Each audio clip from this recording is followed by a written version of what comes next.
ആഘോഷങ്ങളുടെ ആരവവും വിപണിയിലെ കുതിച്ചു സാമ്പത്തിക ചൂടും ഒപ്പിയെടുത്ത മൈഫിൻ ടിവിയുടെ പ്രത്യേക പരിപാടി ഫിന്നോണം പൊന്നോണം.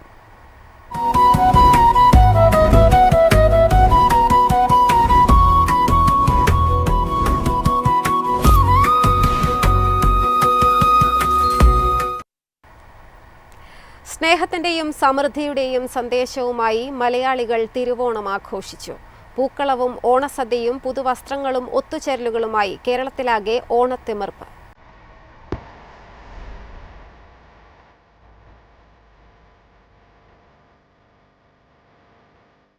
പത്ത് ദിവസത്തെ ഓണാഘോഷങ്ങൾക്ക് സമാപനം കുറിച്ച് മലയാളികൾ തിരുവോണം ആഘോഷിച്ചു.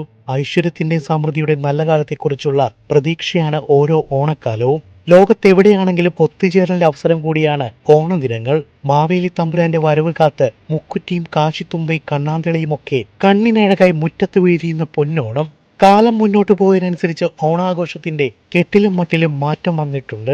എങ്കിലും മാറ്റൊട്ടും കുറയാതെ മലയാളികൾ എന്നും ഓണം ആഘോഷിക്കുന്നു. പൂക്കുളമൊരുക്കിയും പുതുവസ്ത്രങ്ങൾ അണിഞ്ഞും കുടുംബാംഗങ്ങളും സുഹൃത്തുക്കളും ഒത്തുചേർന്നു. തുടർന്ന് വിഭവസമൃദ്ധമായ ഓണസദ്യയും പാരമ്പര്യത്തിന്റെ രുചിയും കൂട്ടായ്മയുടെ സന്തോഷവും നിറഞ്ഞതായിരുന്നു തിരുവോണ ദിനം. ക്ഷേത്രങ്ങളിലും വിവിധ കേന്ദ്രങ്ങളിലും പ്രത്യേക പൂജകളും സാംസ്കാരിക പരിപാടികളും അരങ്ങേറി. News desk Myfin TV.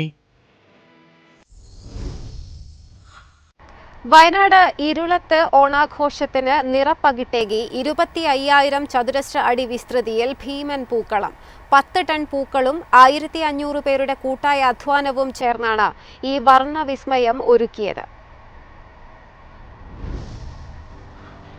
ഇരുളത്താണ് Onam സാംസ്കാരികോത്സവത്തിന്റെ ഭാഗമായി ഇരുളം ഗവൺമെന്റ് ഹൈസ്കൂൾ മൈതാനിയിൽ ഒരുങ്ങിയത് കണ്ണഞ്ചിപ്പിക്കുന്ന ഭീമൻ പൂക്കളം. 25,000 ചതുരശ്ര അടി വിസ്തൃതിയിൽ 10 ടൺ പൂക്കൾ ഉപയോഗിച്ചാണ് പൂക്കളം ഒരുക്കിയത്.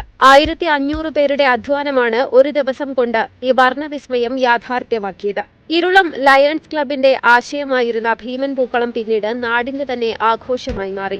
സന്നദ്ധ സംഘടനകളും ക്ലബ്ബുകളും ട്രേഡ് യൂണിയനുകളും വ്യാപാരികളും ഡ്രൈവർമാരുമടക്കം ഏവരും ഒറ്റക്കെട്ടായി പങ്കാളികളായി.